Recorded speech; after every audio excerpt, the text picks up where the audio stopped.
ఉత్తమ్ కట్టుకథలు, రేవంత్ పెట్టకథలని అంటున్నారు హరీష్ రావు. అసెంబ్లీలో పీపీటీపై హరీష్ రావు విమర్శలు గుప్పించారు సీఎం రేవంత్ రెడ్డి. అసెంబ్లీ సాక్షిగా అన్ని అబద్ధాలే చెప్తున్నారని మాజీ మంత్రి బీఆర్ఎస్పీ ఉపనేత హరీష్ రావు ఆరోపించారు.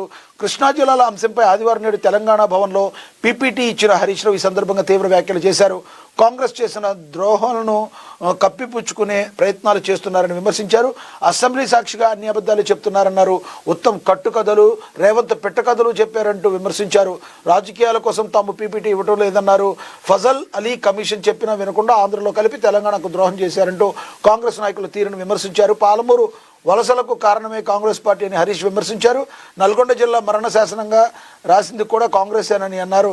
రాష్ట్ర విభజన సమయంలోనూ కాంగ్రెస్ అన్యాయం చేసిందని చెప్పుకొచ్చారు మరి హరీష్ రావు గారు. బీఆర్ఎస్ పార్టీ ఏదైతే ఉందో మీరు చెప్పే అన్ని కూడా మరి ఏ కథలు అని చెప్పి మిగతా వాళ్ళు కూడా అడుగుతున్న పరిస్థితి. మరి ఉత్తమ్ కుమార్ రెడ్డి చెప్పే కథలు అంటున్నారు, రేవంత్ రెడ్డి చెప్పేవి పెట్ట కథలు అంటున్నారు. మరి మీ కేసీఆర్ అండ్ ఫ్యామిలీ, మీ బీఆర్ఎస్ పార్టీ చెప్పే ఏ కథలు అని చెప్పి అందరూ కూడా ప్రశ్నించే పరిస్థితి. దానికి కూడా మీరు సమాధానం చెప్పాల్సి ఉంటుంది. ఇక